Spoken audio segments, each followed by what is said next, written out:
Hi hello ನಮಸ್ತೆ G Kannada ನ್ಯೂಸ್ಗೆ ಸ್ವಾಗತ. ನಾನು ಯಶೋಧ ಪೂಜಾರಿ. ವೀಕ್ಷಕರೇ, ಇದೊಂಥರ ಸ್ವಲ್ಪ ಕಠಿಣ ಅಂತಲೇ ಅನಿಸುತ್ತೆ. ಯಾಕಂತ ಹೇಳಿದ್ರೆ ಒಟ್ಟಿಗೆ ಓದಿದ್ದು, ಒಟ್ಟಿಗೆ ಹೊಡೆದಾಡಿದ್ದು, ಒಟ್ಟಿಗೆ ಗುದ್ದಾಡಿದ್ದು, ಕಿರಿಕ್ ಮಾಡಿದ್ದು, ಇದೆಲ್ಲವೂ ಕೂಡ ಸತತವಾಗಿ 2 ವರ್ಷಗಳ ಕಾಲ ನಾವು ಮಾಡಿದ್ದು. ಅದು ಇವತ್ತು ನನಗೆ ಅವ್ರ ಜೊತೆ ಇಂಟರ್ವ್ಯೂ ಮಾಡುವಂಥ ಒಂದು ಅವಕಾಶ ಅಂತಲೇ ಹೇಳ್ಬೋದು. ನನ್ನ ಗೆಳತಿ ಜೊತೆಗೆ ಬಿಗ್ ಬಾಸ್ ಸ್ಪರ್ಧಿ ಚೈತ್ರಾ ಕುಂದಾಪುರ ಅವರನ್ನು ಇವತ್ತು ಇಂಟರ್ವ್ಯೂ ಮಾಡ್ತಾ ಇದ್ದೀನಿ. ಬಿಗ್ ಬಾಸ್ ಅಂತ ಬಂದಾಗ ಪ್ರತಿ ವರ್ಷ ಪ್ರತಿ ಸೀಸನ್ನಲ್ಲೂ ಎಲ್ಲರನ್ನೂ ಇಂಟರ್ವ್ಯೂ ಮಾಡಿದ್ದೀನಿ. ಇವತ್ತು ಸ್ಪೆಷಲ್ ಅಂತ ಅನಿಸ್ತಾ ಇದೆ ನನಗೆ. ಹೇಗಪ್ಪ ಇವ್ರನ್ನ ಇಂಟರ್ವ್ಯೂ ಮಾಡೋದು ಅನ್ನೋ ರೀತಿ ಅನಿಸ್ತಾ ಇದೆ. ಬಟ್ ನನ್ನ ಗೆಳತಿ, ನನ್ನ ಕ್ಲಾಸ್ಮೇಟ್ ಚೈತ್ರಾ ಕುಂದಾಪುರ ನನ್ನ ಜೊತೆ ಅವ್ರನ್ನ ಮಾತನಾಡಿಸ್ತಾ ಹೋಗ್ತೀನಿ. ಮೇಡಮ್ ನಮಸ್ತೆ, ಹೇಗಿದ್ದೀರಾ? ಅಮ್ಮ ತಾಯಿ ಪ್ಲೀಸ್ ಮೇಡಮ್ ಕರಿಬೇಡಮ್ಮ, ಚೈತ್ರ ಅಂತ ಕರೀರಮ್ಮ. ಇಂಟರ್ವ್ಯೂ ಕೊಡ್ಬೇಕು ತಾನೇ ನಾನು ಹೆಂಗೆ ನೀನು ಮೇಡಮ್ ಅಂತ ಕರೆದ್ರೆ ಹೆಂಗೆ ಮಾತಾಡಲಿ ನನಗೆ ಅರ್ಥ ಆಗಲ್ಲ. ಬೇರೆ ಯಾರೋ ಫಾರ್ಮಲ್ ಆಗಿ ಬರ್ತಾರೆ, ಇಂಟರ್ವ್ಯೂ ತೊಗೊಂಡು ಹೋಗ್ತಾರೆ. ನೀನು ಚೈತ್ರ ಅಂತ ಕರೆದ್ರೆ ನಾನು ನೀಟಾಗಿ ಇಂಟರ್ವ್ಯೂ ಕೊಡ್ತೀನಿ, ಇಲ್ಲ ಅಂದರೆ ನಂಗೆ ಕಷ್ಟ ಆಗುತ್ತೆ, ಅರ್ಥ ಮಾಡ್ಕೊ.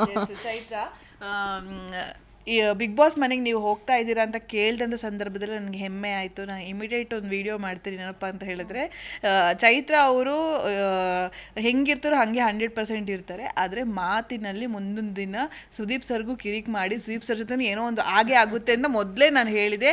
ಅಂತೆಯೇ ಒಂದಷ್ಟು ವಿಚಾರಗಳು ಆಯಿತು. ಅದನ್ನೆಲ್ಲ ನೆನ್ಪು ಮಾಡ್ಕೊಳ್ಳೋದಾದರೆ ಖುಷಿ ಇದೆ, ಅದು ನಿಜ.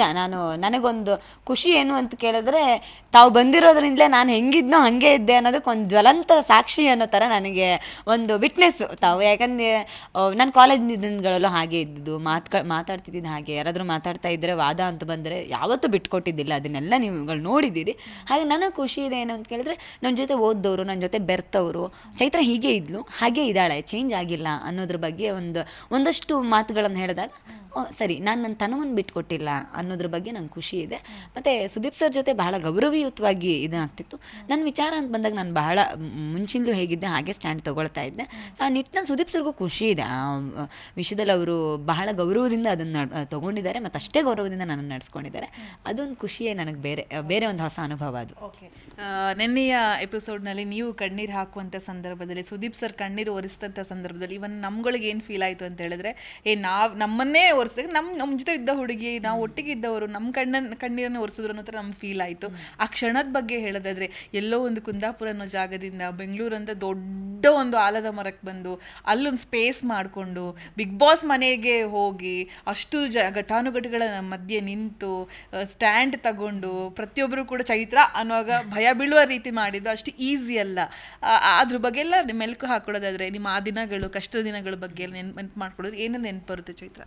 ನನಗದೊಂದು ಅದೇ ನಾನು ಹೇಳಿದ್ನಲ್ಲ, ಒಂದು ತೃಪ್ತಿ ಅಂತ ಅನ್ನಿಸಿಕೊಳ್ಳುವಂಥ ಒಂದು ಬದುಕನ್ನು ನನಗೆ ಬಿಗ್ ಬಾಸ್ ಕೊಡ್ತು ಅಂತ ಅನ್ಸುತ್ತೆ. ಯಾಕಂದರೆ ಒಂದು ಸಾಮಾನ್ಯ ಕುಂದಾಪುರದ ಒಂದು ಪುಟ್ಟ ಊರಲ್ಲಿ ಒಬ್ಬ ಸಾಮಾನ್ಯ ಹಾಲು ಮಾರೋನ ಮಗಳಾಗಿ ಬಂದವಳು ನಾನು.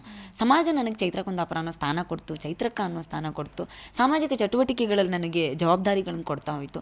ನಾನು ಮಾಡಿದ ಕೆಲಸ ಪ್ರಾಮಾಣಿಕವಾಗಿ ಮಾಡ್ತಾ ಹೋದರೆ, ಯಾವುದೇ ವ್ಯಕ್ತಿ ಪ್ರಾಮಾಣಿಕವಾಗಿ ಒಂದು ಕೆಲಸವನ್ನು ಇಷ್ಟಪಟ್ಟು ಮಾಡ್ತಾ ಹೋದರೆ ಅದಕ್ಕೆ ತಕ್ಕದಾಗಿ ಏನು ಸೇರಬೇಕು ಅದನ್ನು ಭಗವಂತ ಕೊಡ್ತಾನೆ ಅಂತ ಹೇಳ್ತಾರೆ. ಹಾಗಾಗಿ ನಾನು ಮಾಡಿದ ಸಾಮಾಜಿಕ ಚಟುವಟಿಕೆಗಳಿಗೆ ಆ ಪ್ರಾಮಾಣಿಕತೆಗೆ ನನಗೆ ಸಿಕ್ಕ ವೇದಿಕೆ ಬಿಗ್ ಬಾಸ್ ಅಂತ ನಾನು ಯಾವಾಗಲೂ ನಂಬ್ತೀನಿ. ಮತ್ತು ನೀವು ಹೇಳಿದಾಗೆ ಸುದೀಪ್ ಸರ್ ನನ್ನ ಕಣ್ಣು ಹರಿಸಿ ನನ್ನನ್ನು ಪುಟ್ಟ ಮಗುವಿನ ಥರ ಕಳಿಸ್ಕೊಟ್ಟ ರೀತಿ, ನನಗೊಬ್ಬ ತಂದೆ ಮಗಳನ್ನು ತವರಿಂದ ಕಳಿಸ್ಕೊಡುವಾಗ ಹೇಗೆ ಕಳಿಸ್ಕೊಳ್ತಾರೆ ಹಾಗೆಯೇ ನನಗೆ ಒಂದು ರೀತಿ ಆ ಭಾವವೇ ನನಗೆ ಅದರಲ್ಲಿತ್ತು. ಅವ್ರು ಹಿಡಿದು ಈ ಕಣ್ಣು ಹರಿಸೋವಾಗ ಒಬ್ಬ ತಂದೆ ಮಗಳನ್ನು ಮದುವೆ ಮಾಡಿ ಕಳಿಸೋವಾಗ ತವರಿಂದ ಹೇಗೆ ಕಳಿಸ್ತಾನೆ, ಪ್ರೀತಿಯಿಂದ ಕಳಿಸ್ತಾನೆ, ಆ ಭಾವನೆ, ಆ ಒಂದು ಖುಷಿ ನನ್ನ ಒಳಗಡೆ ತುಂಬ ತುಂಬಿಕೊಳ್ತು. ಎಲ್ಲರೂ ಹೇಳ್ತಾರೆ ಸುದೀಪ್ ಸರ್ ಹತ್ರ ಜಾಸ್ತಿ ಕ್ಲಾಸ್ ತೊಗೊಂಡಿದ್ದು ಚೈತ್ರ ಅಂತ. ಅದು ಸುದೀಪ್ ಸರಿಂದ ಅತಿ ಹೆಚ್ಚು ತಮಾಷೆ ತೊಗೊಂಡಿದ್ದು, ಅತಿ ಹೆಚ್ಚು ಚೈತ್ರಕ್ಕ ಅಂತ ಕರೆಸ್ಕೊಂಡಿದ್ದು, ಅತಿ ಹೆಚ್ಚು ಪ್ರೀತಿ ತೊಗೊಂಡಿದ್ದು, ವಿಶೇಷವಾದ ಉಡುಗೊರೆ ತೊಗೊಂಡಿದ್ದು, ಕೊನೆಗೆ ಅದ್ಭುತವಾಗಿರುವಂಥ ಒಂದು ಭಾವನಾತ್ಮಕವಾಗಿರುವ ಬೀಳ್ಕೊಡುಗೆ ಅಂತ ತೊಗೊಂಡಿದ್ದು ನಾನೇ. ಆ ವಿಷಯದಲ್ಲಿ ನಾನು ತುಂಬ ಅದೃಷ್ಟವಂತೆ. ಸುದೀಪ್ ಸರ್ ತೊಗೊಳ್ಳುವ ರ್ಯಾಶ್ ಆಗ್ತಿರೋ, ಯಾಕಂದ್ರೆ ನಾನು ಹಾಗೆ ಮಾತಾಡ್ತಿದ್ದೆ. ನಾನು ಸ್ವಲ್ಪ ಮಾತು ಅಂತ ಬರುವಾಗ ನಾನು ಯಾರಿದ್ರೂ ನೋಡಲ್ಲ, ಎದುರು ಹತ್ರ ಕೊಡ್ತೀನಿ. ಸೊ ಹಾಗಿದ್ದಾಗ ಮನೆಯಲ್ಲಿ ಒಬ್ಬ ಹಿರಿಯನಿಗೆ ಸಹಜವಾಗಿ ಅದು ಬಂದೇ ಬರುತ್ತೆ. ಸೊ ಆ ರೀತಿ ಬಂದಾದರೂ ಕೂಡ ಅವರು ಪ್ರತಿ ವೀಕೆಂಡ್ ಸಂಡೇ ಎಪಿಸೋಡ್ ಬಂದರೆ ಸಾಕು ನನ್ನನ್ನು ಅತಿ ಹೆಚ್ಚು ಕಾಡಿಸ್ತಿದ್ರು. ಅಂದರೆ ತುಂಬ ಕಾಲು ಎಳಿತಿದ್ರು. ಮನೆಯಲ್ಲಿ ಇದ್ದವ್ರಿಗೂ ತುಂಬ ಸಲ ಅದು ಹೇಳ್ತಿದ್ರು. ಎಲ್ಲರೂ ನಾವು ಕರೀರಿ ಅಂದರೂ ಕರೆಯಲ್ಲ, ಈಗ ರಜತೆಲ್ಲ ಬುಜ್ಜಿ ಅಂತ ಕರೀರಿ ಅಂತೆಲ್ಲ ಕೇಳ್ಕೊಳ್ಳೋರು. ಆದರೂ ಸುದೀಪ್ ಸರ್ ಕರೆದಿರಲಿಲ್ಲ. ಇಲ್ಲ, ನಾನು ಸರ್ ಅಂತಲೇ ಕರೆಯೋದು, ಮೇಡಮ್ ಅಂತಲೇ ಕರೆಯೋದು, ಬೇರೆ ಏನೂ ಕರೆಯಲ್ಲ ಅಂತ. ಅದು ನಾನು ಕೇಳ್ದೇನೆ ನನಗೆ ತುಂಬ ಪ್ರೀತಿಯಿಂದ ಚೈತ್ರಕ್ಕ ಅನ್ನೋರು. ಸೊ ಅದು ಅವ್ರ ಒಳಗಡೆ ಇದ್ದ ಪ್ರೀತಿನ ತೋರಿಸ್ತಿತ್ತು. ಸೊ ಅದು ನನಗೆ ಬಹಳ ವಿಶೇಷ ಅಂತ. ನಮ್ಮ ನಾಡು ಅಥವಾ ಭಾಷೆ ಅಥವಾ ನಮ್ಮ ಧರ್ಮ ಅಂತ ಬಂದಂಥ ಸಂದರ್ಭದಲ್ಲಿ ಮೊದಲಿನಿಂದಲೂ ಕೂಡ ನಾನು ಕಂಡಂತೆ ಪುಟಿದೇಳುವಂಥ ಹುಡುಗಿ, ಅಂದರೆ ಈಗ ಬಂದಿಲ್ಲ, ಅದು ಮೊದಲಿಂದನೂ ಕೂಡ ಇರುವಂಥದ್ದು. ಸೊ ನಿನ್ನೆ ಒಂದು ಇನ್ಸಿಡೆಂಟ್ ನಡೆಯುತ್ತೆ. ಹಸುವಿನ ಕೆಚ್ಚಲನ್ನು ಕೊಯ್ದು ವಿಕೃತಿಯನ್ನು ಮೆರೆದ್ರು ಬೆಂಗಳೂರಿನಲ್ಲಿ. ಸೊ ಅದು ನಮಗೆಲ್ಲರೂ ಕೂಡ ಬೇಸರ ಆಯಿತು. ತಾಯಿಯ ಎದೇನೇ ಕಟ್ ಮಾಡಿದ್ರು ಏನೋ ಫೀಲ್ ಈವನ್ ನಮಗೆಲ್ರಿಗೂ ಕೂಡ ಆಯಿತು. ಸೊ ನಿಮ್ಮ ಕಡೆಯಿಂದ ಯಾವ ರೀತಿ ಖಂಡಿಸ್ತೀರಾ ಅದನ್ನು ಅಂತ ಹೇಳಿ? ನಿಜವಾಗ್ಲೂ ಇದು ಪದಗಳಲ್ಲಿ ಖಂಡಿಸೋದಕ್ಕೆ ಸಾಧ್ಯ ಆಗದೆ ಇರುವಷ್ಟು ದೊಡ್ಡ ಕ್ರೌರ್ಯ. ಯಾಕಂದರೆ ನಾನು ಅದನ್ನೇ ಹೇಳ್ತಿದ್ದೆ, ತಾಯಿಯಾದವಳು 3 ವರ್ಷ ಹಾಲು ಕೊಡ್ತಾಳೆ, ಜೀವನ ಪರ್ಯಂತ ನಮಗೆ ಹಾಲು ಉಣಿಸೋದು ಗೋಮಾತೆ. ನೀವು ಗೋವನ್ನು ಗೋಮಾತೆ ಅಂತ ಕಾಣದೇ ಹೋದರೂ ಪರವಾಗಿಲ್ಲ, ಕನಿಷ್ಠ ಒಂದು ಕುಟುಂಬವನ್ನು ಸಲಹುತ್ತಾ ಇರುವಂತಹ ಸಾಕು ಪ್ರಾಣಿಯಾಗಿಯೋ, ಕನಿಷ್ಠ ಒಂದು ಕುಟುಂಬಕ್ಕೆ ಆರ್ಥಿಕವಾಗಿ ಆಧಾರವಾಗಿರುವಂತಹ ಒಂದು ಏನು ಆಸ್ತಿಯಾಗಿ ಆದರೂ ಪರಿಗಣಿಸಿ, ಅದಕ್ಕೊಂದು ಜೀವ ಇದೆ ಅಂತಾದರೂ ಪರಿಗಣಿಸಿ. ಯಾವುದೋ ನಾಯಿ ಕಲ್ಲು ಹೊಡೆದ್ರೆ ಓಡಿ ಬರೋ ಪ್ರಾಣಿದಯ ಸಂಘಗಳು, ಹಸುವಿನ ಕೆಚ್ಚಲಿಗೆ ಕೈ ಹಾಕಿದಾಗ ಓಡಿ ಬರೋದಿಲ್ಲ ಅನ್ನೋದಿದೆಲ್ಲ ಇದು ಈ ದೇಶದ ದುರಂತ ಅಂತ ಅಂದ್ಕೊಳ್ತೀನಿ. ಎಲ್ಲೋ ಕಂಬಳದಲ್ಲಿರೋ ಕೋಣಗಳಿಗೆ ಏಟು ಕೊಡ್ತಾರೆ ಅನ್ನೋ ಕಾರಣ ಕಂಬಳನೇ ಬ್ಯಾನ್ ಮಾಡಿ ಅಂತ ಕೇಳುವ ಪ್ರಾಣಿದಯ ಸಂಘಗಳು ಇಲ್ಲಿ ಹಸುವಿನ ಕೆಚ್ಚಲನ್ನು ಕೊಯ್ದು ವಿಕೃತಿ ಮೆರೆದಿದ್ದಾರೆ. ಇವ್ರ ವಿರುದ್ಧ ಯಾಕೆ ಧ್ವನಿ ಎತ್ತಾ ಇಲ್ಲ? ಈ ಡಬಲ್ ಸ್ಟ್ಯಾಂಡರ್ಡ್ ಯಾಕೆ ಪ್ರಾಣಿದಯ ಸಂಘಗಳಿಗೆ ಅನ್ನುವ ಪ್ರಶ್ನೆ ನಾನು ಯಾವಾಗಲೂ ಕಾಡುತ್ತೆ. ಮತ್ತು ಇಂಥವ್ರಿಗಿದೆಯಲ್ಲ, ಕಠಿಣ ಶಿಕ್ಷೆ ಅನ್ನೋದು ಬರೀ ಬಾಯಿ ಮಾತಲ್ಲ ಆದರೆ ಸಾಕಾಗೋದಿಲ್ಲ. BNS ಆ್ಯಕ್ಟ್ ಹಾಕಿದಾರಂತೆ, ಬೇಲೇಬಲ್ ಸೆಕ್ಷನ್ಸ್ಗಳು ಸಿಗುತ್ತೆ, ಮತ್ತೆ ಅವ್ರುಗಳು ಹೊರಗಡೆ ಬರ್ತಾರೆ, ಮತ್ತೆ ಇನ್ನಷ್ಟು ಕ್ರೌರ್ಯ ಹೆಚ್ಚುತ್ತಾ ಹೋಗುತ್ತೆ. ಇವರು ಒಂದು ಗೋವಿನ ಕೆಚ್ಚಲನ್ನೇ ಇಷ್ಟು ವಿಕೃತಿಯಿಂದ ಕೊಯ್ಬಲ್ಲರಾದರೆ ಇವ್ರ ಕೈಗೆ ಏನಾದರೂ ಅಮಾಯಕ ಹೆಣ್ಮಕ್ಳು ಸಿಕ್ಕಿದ್ರೆ ಗತಿ ಏನು? ಅವರೊಳಗೆ ಎಷ್ಟು ವಿಕೃತಿ ಇರ್ಬೋದು? ಸೊ ಒಂದು ಪ್ರಾಣಿಯಲ್ಲೇ ಇವರಷ್ಟು ವಿಕೃತಿಯನ್ನು ಮೆರೆಯುವವರು ನಾಗರಿಕ ಸಮಾಜದ ಜೊತೆ ಬದುಕೋದಕ್ಕೆ ಅನರ್ಹರು ಅಂತ ನಂಗೆ ಅನಿಸುತ್ತೆ. ಸೊ ಈ ನಿಟ್ಟಿನಲ್ಲಿ ಮುಂದಿನ ದಿನದಲ್ಲಿ ಗೋವಿನ ಬಗ್ಗೆ ಅಥವಾ ಯಾವುದೇ ಜೀವರಾಶಿಗಳ ಬಗ್ಗೆ ಒಂದು ಕ್ರೌರ್ಯ ಮೆರೆಯೋದಕ್ಕೂ ಮುಂಚೆ ಒಮ್ಮೆ ಭಯ ಹುಟ್ಟಿಸುವಂತಹ ಶಿಕ್ಷೆ ಇಂಥವ್ರಿಗೆ ಕೊಡಬೇಕು. ಆ ನಿಟ್ಟಿನಲ್ಲಿ ಸರ್ಕಾರ ಇದಕ್ಕೆ ಬಹಳ ಗಂಭೀರವಾಗಿ ತಗೊಳ್ಬೇಕು ಅಂತ ನಾನು ಕೇಳ್ಕೊಳ್ತೇನೆ. ಹೋರಾಟ ಹೇಗಿರುತ್ತೆ ಇದರ ವಿರುದ್ಧ? ಖಂಡಿತವಾಗ್ಲೂ ಈಗ ತಾನೇ ಬಿಗ್ ಬಾಸ್ ಮನೆಯಿಂದ ಹೊರಗಡೆ ಬಂದಿದ್ದೇನೆ. ಈ ಇದರಿಂದ ವಾತಾವರಣದಿಂದ ಹೊರಗಡೆ ಬಂದಿಲ್ಲ. ಇದಕ್ಕೆ ಸಂಬಂಧಪಟ್ಟಾಗ ಮುಂದೆ ಸಂಘಟನೆಗಳು ಸೈದ್ಧಾಂತಿಕ ನಿಲುವಿನಲ್ಲಿ ಮತ್ತು ಸಾಮಾಜಿಕವಾಗಿ ಸಮಾಜ ಹೇಗೆ ಇದನ್ನು ತೊಗೊಂಡು ಹೋಗುತ್ತೆ, ಯಾವ ಹಂತದಲ್ಲಿ ತೊಗೊಂಡು ಹೋಗುತ್ತೆ ಅನ್ನೋದನ್ನು ನೋಡಿಕೊಂಡು ಅದಕ್ಕೆ ತಕ್ಕದಾಗಿ ನಾನು ಧ್ವನಿಯಾಗಬೇಕು ಅನ್ನೋ ಯೋಚನೆ. ಪರ್ಸ್ನಲಿ ಕೇಳಿದೆ ಅಂತ ಹೇಳಿದ್ರೆ, ನೀವು ಹೇಳ್ತಾ ಇದ್ರಿ ತಾಯಿ, ನಮ್ಗೆ ಗೊತ್ತಿತ್ತು ತಾಯಿ ಹಸುಗಳ ಜೊತೆ ನಿಮ್ಗಳಿಗಿಂತನೂ ಹಸುಗಳ ಜೊತೆ ತುಂಬಾ ಕನೆಕ್ಟ್, ನೀವು ಕೂಡ ನೋಡ್ಕೊಂಡು ಬೆಳೆದಿರ್ತೀರಾ, ಅವುಗಳಿಗೆ ಪ್ರೀತಿ ಕೊಟ್ಟು ಬಂದಿರ್ತೀರಾ. ಸೊ ಗೋವುಗಳಂದ್ರೆ ವಿಶೇಷವಾಗಿ ಪೂಜೆ ಮಾಡುವಂತಹ ಒಂದು ಕುಟುಂಬಸ್ಥರು ನೀವು. ಆ ಹಿನ್ನೆಲೆಯಲ್ಲಿ ಕೇಳಿದೆ ನಾನು ಈ ವಿಚಾರವನ್ನ. ನಾನು ಯಾವಾಗಲೂ ಅದನ್ನು ನಂಬ್ತೇನೆ. ಗೋವು ಅನ್ನೋದು ನಮಗೆ ಯಾವತ್ತೂ ಪ್ರಾಣಿಯಾಗಿಲ್ಲ, ನಮ್ಮ ಥರನೇ ಮನುಷ್ಯರ ಹಾಗೇನೆ ಒಂದು ಸಂಬಂಧವನ್ನು ಬೇಯಿಸ್ಕೊಂಡು ಬಂದಿರೋದು. ನಾವು ಅತ್ತಾಗ ನಮ್ಮ ಮನೆಯ ಗೋವುಗಳು ಹತ್ತಿರೋದನ್ನು ನಾನು ನೋಡಿದ್ದೇನೆ. ನಮಗೇನೋ ಸಮಸ್ಯೆ ಬಂದಾಗ ಗೋವುಗಳು ಅದಕ್ಕೆ ಸ್ಪಂದಿಸಿರೋದನ್ನು ನಾನು ನೋಡಿದ್ದೇನೆ. ನಮ್ಮ ಮನೇಲಿ ನಮ್ಮ ಅಮ್ಮಂಗೆ ದನ ಸಾಕಿಲ್ಲ ಅಂತಂದರೆ, ದನ ಇಲ್ಲ ಅಂತಂದರೆ ನಮ್ಮ ಅಮ್ಮಂಗೂ ಜ್ವರ ಬರೋಕ್ಕೆ ಶುರುವಾಗುತ್ತೆ. ಆ ಥರದೊಂದು ಅವಿನಾಭಾವ ಸಂಬಂಧ ನಮ್ಮ ಮನೆಯಲ್ಲಿದೆ. ನಮ್ಮ ಮನೆಯೇ ಹಾಲು ಮಾರೋರ ಮನೆ ಅಂತಲೇ ಕರೀತಾರೆ. ಯಾಕಂದರೆ ಆ ರೀತಿ ಹೈನುಗಾರಿಕೆ ಮತ್ತು ಹಾಲು ಮಾರೋದು ನಮ್ಮ ಕುಟುಂಬದ ಮೂಲ ಕಸಬಾಗಿತ್ತು. ಆ ಥರದ ವಾತಾವರಣದಿಂದ ಬಂದವಳು ಮೊನ್ನೆನೋ ಫ್ಯಾಮಿಲಿ ರೌಂಡಿಗೆ ಬರಬೇಕಾದ್ರೆ ಅಮ್ಮನಿಗೆ ಮನೇಲಿ ದನ ಕರು ಹಾಕಿತ್ತು ಅನ್ನೋ ಕಾರಣಕ್ಕೆ ಬರೋಕ್ಕಾಗಲ್ಲ ಅಂತ ನಾನು ಅಂದ್ಕೊಂಡಿದ್ದೆ. ಸೊ ಅಷ್ಟೆಲ್ಲ ಸಂಕಷ್ಟಗಳ ಆಚೆಗೆ ಮನೆಯಲ್ಲಿ ಯಾವುದೋ ಒಂದು ಸದಸ್ಯನಾಗಿ, ಮನೆಯ ಮಗಳಾಗಿ, ತಾಯಿಯಾದರೂ ಅವಳು ಗೋಮಾತೆ ಅಂತ ಅವಳನ್ನು ಕರೆದು ಕೂಡ ನಮ್ಮ ಮನೆಯ ಪ್ರತಿನಿತ್ಯದ ಚಟುವಟಿಕೆಗಳಿಗೆ ಅವಳು ಪ್ರತಿನಿತ್ಯ ನಾವು ಮನೆಯಲ್ಲಿ ಎದ್ದರೆ ಮೊದಲು ಹೋಗಿ ನೋಡೋದು ಗೋವಿನ ಮುಖವನ್ನು. ನಮ್ಮ ಮನೆಯಲ್ಲಿ ಎಲ್ಲರೂ ಎದ್ದ ತಕ್ಷಣ ಮೊದಲು ಗೋವಿನ ಮುಖ ನೋಡ್ತೀವಿ. ಆ ನಂಬಿಕೆ ಇದೆ, ಗೋವಿನ ಮುಖ ಮೊದಲು ನೋಡಬೇಕು ಅಂತ. ಪ್ರತಿನಿತ್ಯ ನಮ್ಮ ಮನೆಯ ಕ್ಲೀನಿಂಗ್ ನಡೆಯೋದು ಗೋಮೂತ್ರ ಸೆಗಣಿಯಿಂದಲೇ. ಪ್ರತಿನಿತ್ಯ ಪೂಜೆ ಪ್ರಾರಂಭ ಆಗೋದು ಗೋವಿನ ಪೂಜೆಯಿಂದಲೇ. ಯಾವುದೇ ಚಟುವಟಿಕೆ ಪ್ರಾರಂಭ ಆಗಬೇಕು ಅಂದರೆ ಮೊದಲು ಗೋವು ಹೊಕ್ಕದ ನಂತರನೇ ಗೃಹ ಪ್ರವೇಶ ಇರ್ಬೋದು, ಯಾವುದೇ ಇರ್ಬೋದು, ಅದರಿಂದಲೇ ನಾನು ಪ್ರಾರಂಭ ಮಾಡ್ತೀವಿ. ಹಾಗಾಗಿ ನನಗದು ಬಹಳ ವಿಶೇಷ, ಧಾರ್ಮಿಕವಾಗಿ ಭಾವನಾತ್ಮಕವಾಗಿ ಬಹಳ ವಿಶೇಷ. ಈ ನೆಲ ಆ ಸಂಸ್ಕೃತಿಯ ನಂಬ್ಕೊಂಡು ಬಂದಿದೆ. ಆ ಸಂಸ್ಕೃತಿಗೆ ಮತ್ತು ನಂಬಿಕೆಗೆ ಬೆಲೆ ಕೊಡಬೇಕು, ಸರ್ಕಾರಗಳು ಅದನ್ನು ಆ ನಂಬಿಕೆಗಳಿಗೆ ಗೌರವ ಕೊಡಬೇಕು ಅಂತ ನಾನು ಕೇಳ್ತೇನೆ. ಜೈಲು ಅಂತ ಬಂದಾಗ ಚೈತ್ರ, ಆ ಇನ್ಸಿಡೆಂಟ್ ನಡೆದಾಗಲೂ ಕೂಡ ನಾವು ಅಬ್ಸರ್ವ್ ಮಾಡ್ತಾ ಇದ್ದೆ, ಇದೇನು ಹಿಂಗಾಯ್ತು ಅಂತ. ಬಟ್ ಒಳಗೆ ಹೋದಾಗಲೂ ಕೂಡ ಜೈಲೊಳಗೆ ಹೋದಾಗ ನನಗೇನೋ ಒಂಥರ ಫೀಲ್ ಆಗ್ತಾ ಇತ್ತು, ಏನಿದು ಈ ಥರ ಏನೋ ಒಂಥರ ಜೈಲು ಅನ್ನೋದು. ಬರ್ತಾ ನೀವು ನಮಸ್ಕಾರ ಮಾಡಿ ಬರ್ತೀರಾ, ಇದೆಲ್ಲವೂ ಕಂಡಾಗ ಈ ಜೈಲು ಅಂತ ಬಂದಾಗ ಥಾಟ್ ಏನು ಬರುತ್ತೆ? ಎಲ್ಲೂ ಹೇಳದಂಥ ವಿಚಾರ ದಯವಿಟ್ಟು ಶೇರ್ ಮಾಡಿ. ನನಗೆ ಜೈಲು ಅಂದರೆ ಭಗವಾನ್ ಶ್ರೀಕೃಷ್ಣ ಹುಟ್ಟಿದ ದೇವಸ್ಥಾನ ಅಂತಲೇ ಕಾಣುತ್ತೆ. ನನ್ನ ಗುರುಗಳು ಯಾವಾಗಲೂ ಹೇಳ್ತಾರೆ, ಜೈಲು ಅನ್ನೋದು ಕರ್ಮ ಕಳೆದುಕೊಳ್ಳೋದಕ್ಕಿರುವ ದೇವಸ್ಥಾನ. ನೀವು ಮಾಡದೇ ಇರುವ ತಪ್ಪಿಗೆ ನೀವು ಜೈಲಿಗೆ ಹೋಗ್ತೀರಿ ಅನ್ನೋದಾದರೆ ಅದು ಪೂರ್ವ ಜನ್ಮದಲ್ಲಿ ನೀವೇನೋ ಗೊತ್ತಿಲ್ಲದೋ ಮಾಡಿರುವ ಕರ್ಮಗಳನ್ನು ಕಳ್ಕೊಳ್ಳೋದಕ್ಕೆ ಇದೊಂದು ಒಳ್ಳೆ ಯೋಗ ಅಂತ ಅನ್ಸುತ್ತೆ. ಹಾಗಾಗಿಯೇ ಹಿಂದಿನ ಅವತಾರದಲ್ಲಿ ಭಗವಾನ್ ಮಹಾವಿಷ್ಣು ಹಿಂದಿನ ಅವತಾರದಲ್ಲಿ ಮಾಡಿದ ಕರ್ಮಗಳನ್ನು ಕಳ್ಕೊಳ್ಳೋದಕ್ಕೆ ಮುಂದಿನ ಕೃಷ್ಣಾವತಾರದಲ್ಲಿ ಜೈಲಿನಲ್ಲಿ ಹುಟ್ಟುತ್ತಾನೆ.